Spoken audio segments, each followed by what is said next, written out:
Ladies and gentlemen, you get these really vapid headlines, as usual with President Trump. Trump decries cancel culture, calls on companies to boycott. Or what is it? Trump decries cancel culture, calls on Republicans to boycott more companies. Or Trump slams cancel culture by calling for multiple boycotts.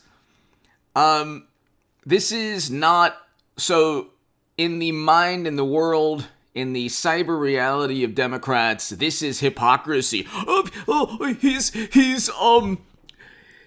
He doesn't like cancel culture, but he's engaging in cancel culture. It's like, no, that's not what's happening.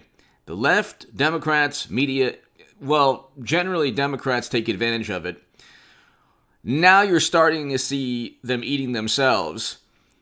You're starting to see editors for magazines losing their jobs. It is the left or left-leaning advocates or people to the left of the political spectrum that have called for people to lose their jobs, their incomes. They want you to starve if you make a comment or a joke, or if you wrote something 10 years ago on a tweet. They want you to be known for that. Okay? Trump doesn't care what you wrote. That's the difference between Trump Republicans in general. Like, they generally don't care what you wrote. So, here and there Republicans have, issues they're sensitive about, certain religious topics, fine. It's not like cancel culture is not removing all sensitivity. It's about dominating political discourse through fear and intimidation, primarily getting people to lose their job, getting people to suffer economic consequences because of words. That's not what Republicans do. That's not what conservatives do. That's not what Trump does. What Trump is calling for is a reciprocal reaction or reciprocal behavior. So Democrats, what they do is Tucker Carlson, you can't advertise with him. Or they'll say, this person wrote something 10 years ago. He or she shouldn't be an editor anymore of this publication. That person should resign. Or that person made a joke, or that person made an insensitive comment. So they'll lose their television show, or even though they were a wonderful human being their whole lives. The good that you do as a human being is completely disregarded. And what is overshadowed is the Schadenfreude, the zeitgeist of the time, the prevailing hysteria that emanates from really apoplectic, angry individuals on Twitter. Generally, this is a phenomenon that emanates from Twitter. So you have a whole bunch of people who might not like a topic or comment. And the comment could be benign, like if Steve Martin had, the comedian Steve Martin had, when Carrie Fisher passed away, he wrote a tweet. This is what cancel culture is. They would have tried to cancel him had he not been such a profound and well-known and famous comedian. But this is what Steve Martin wrote. When I was a young man, Carrie Fisher, she was the most beautiful creature I had ever seen. She turned out to be witty and bright as well. Oh my God, the heinous atrocity he committed. Steve Martin, oh my God. Then you got responses. Oh my goodness, you're saying that you can't be intelligent. Here, I'll read you this article. Steve Martin deletes Carrie Fisher tribute after backlash. Martin was criticized for, an offensive tweet. What was offensive about that? What on earth was offensive? How could you take that as an offensive comment? She was beautiful and intelligent. What kind of human being here? Steve, he had to delete his tweet. You can't even say something. What is wrong with that, saying that she was beautiful and intelligent? He didn't say that nobody can. He didn't say she can't be beautiful and intelligent. He never said anything that, like, oh, you're focusing. What was the backlash here? I don't even know what the backlash was, my God. But it's like anything. There's nothing that is off limits from the outrage brigade. There's nothing. So when Trump says, hey, you know what? Let's respond in kind. So Major League Baseball, it's kind of cancel culture in a way, says, okay, well, you're not going to have the economic activity, Georgia, because of your voting laws. It's none of Major League Baseball's business what Georgia does or any state does with its own laws. And that's different from 1993 and the Arizona Cardinals, or the state of Arizona, not honoring Martin Luther King Jr. There's nobody on the planet that would agree with that. Even back then, the majority of the country in 93 didn't agree with that. Okay, that was not a law. That was a sentiment that Dr. Martin Luther King Jr. was one of the greatest Americans, one of the greatest people in the history of mankind. So you have the majority of the NFL, or a great percentage of the NFL at that point, was African American and black athletes. So it was a response that actually was a moral response. This is not, Major League Baseball is not responding in a moral manner. There was no court of law that stated categorically it was unconstitutional. You didn't need a court of law to say that Martin Luther King Jr. should have a holiday. Everyone agrees with that, and most of the country agreed with that, or at least most people agreed with that, even in the 90s. That wasn't controversial. That's why when Arizona, there was a backlash and then there were repercussions. The NFL removed, the Super Bowl. That's why that's completely different. This is a law that takes into account protocol that was implemented very quickly at a moment's notice because of the pandemic. Pandemic responses in terms of protocol within that state were reformed. You have to wait for a court of law to say it's unconstitutional. If it unfairly targets a specific group, okay. But in Georgia, the reason Biden won Georgia, if they look at the polls, President Trump got a greater percentage of black voters in Georgia than 2016. I explained that in my last segment.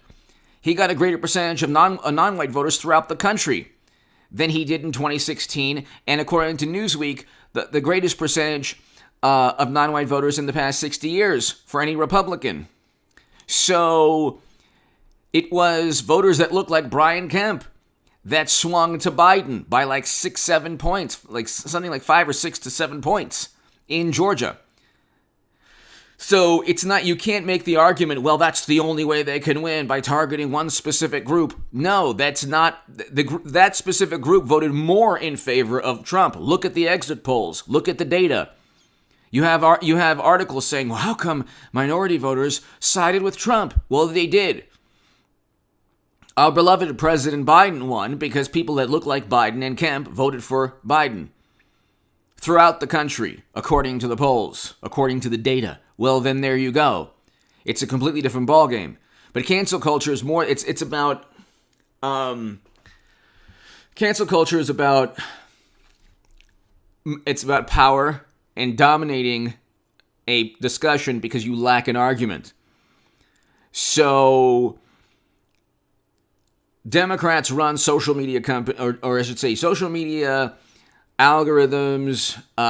Even Major League Baseball is influenced by the Democratic Party. All of Hollywood, the popular culture in general. You can't have a Sam Kinison today. You can't have. You certainly couldn't have a Howard Stern. You couldn't have an Andrew Dice Clay. You couldn't have Mel Brooks. You can't have George Carlin. You couldn't have any of the great comedians. Early Eddie Murphy. You couldn't have, you just can't have a whole bunch of comedians. Don Rickles. Okay. If you watch Delirious or Eddie Murphy Raw, those jokes wouldn't be allowed today. Some of them. But Eddie Murphy is like one of the best comedians of all, if not the best, along with Richard Pryor. But I'm saying, like, you can't have comedy is watered down to this vapid, observational, non-offensive, generally. Ryan Long is fantastic because he pokes fun of it. So he's one of the comedians I really like nowadays. But you couldn't have groups like Two Live Crew. I love Two Live Crew. You couldn't have... there's a whole bunch of... You just couldn't have everything that you grew up with. There was a banjo player for one, folk band, rock band, I don't know what, pop band, that said something good about a conservative journalist, and oh my God, he had to take a vacation from the band, and there was the backlash and uproar. You can't think differently. You can't think differently in this day and age. If you wrote a tweet 10 years ago, oh my God, you're not going to work now. This is the thing. If you wrote see,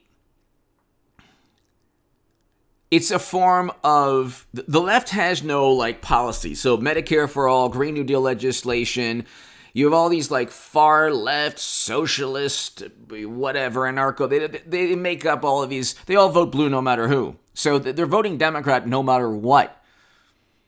And they try to cancel them. They get canceled themselves. There was one Iowa reporter that went after a young man who raised $1 million for a children's hospital. He found an offensive tweet, and then the beer company that was sponsoring the fundraising distanced themselves from the man who raised $1 million, but had an offensive tweet that he deleted 10 years ago. And then the reporter who found this out had his own offensive tweets. Then he lost his job.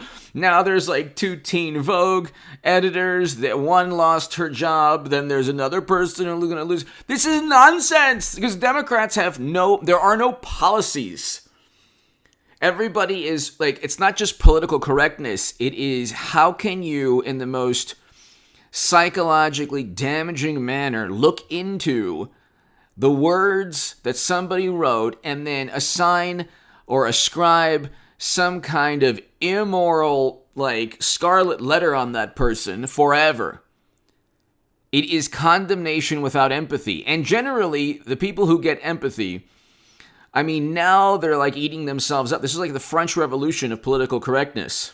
All the people who started the French Revolution got the guillotine. And that's what's happening slowly but surely. But you have people, you have the $20 million venture capital people. They got away with whatever they did. MSNBC hosts, they got away. You can, if you are large enough on the left, you're not going to get, you'll be a director and then you'll still have the movie. It's not or you can be a Democratic politician who could say something, extremely, extremely offensive, and then the Democratic Party won't even condemn that specific statement, but they'll condemn all statements. And so Ted Cruz was right about that. Anyway, give me your thoughts below. The left is the Trump he's canceling also. It's no, he's trying to fight fire with fire in a way. That's, Democrats are the ones who bring up, they'll find a, and they do this to Trump all the time, but you can't do it to Biden. So Biden says he made a comment to Charlemagne the God. Charlemagne the God didn't call him out. Nobody called out Biden. He was just, he was given a free pass. Almost always on the left, people are given a free pass, but then they judge and condemn and pontificate, and they show no empathy to anyone else who makes an offensive statement. Certainly not Trump. Trump is the embodiment of all of their angst and their pristine ideals that they never live up to. Or no, the antithesis of their pristine ideals that they never live up to. This is a fleeting moment in American history. Cancel culture will not survive because nobody is perfect. There is not a person on this planet who hasn't said or done something that is that they would take back. But that doesn't define who you are as a human being. Your actions define you, not your words. That's why when you look at President Trump, he did good things. Trump did good things. Okay, when you have prison reform legislation, he did good things. Allocating more funding to historically black colleges and universities than any president ever. Prison reform, like I said, first president to step foot in North Korea. Abraham Accords, peace between Israel, UAE, Bahrain, Morocco. We had record low unemployment throughout most of his tenure. The pandemic response was not just one person. Remember all those experts and doctors that are championed now? They presided over everything. Andrew Cuomo, who put infected people in old age homes. That directly caused 15,000 lives lost. That's not Trump's fault. Whitmer and Phil Murphy in New Jersey. Democrats have had the worst pandemic outcomes. Go to the New York Times statistics. They also have the worst economies in the country by far. So that's not Trump's fault. Again, cancel culture is a way of circumventing the reality that Democrats have no policies that the far left really want. So they derive power from trying to erase people or erase ideas that they really have no direct rebuttal for. Or it'll be a joke that's benign or a statement from 10 years ago but they want, the only power people have, a great many people have, is on Twitter. If you took away their Twitter following, because I don't have Twitter, I haven't had Twitter for 3 years.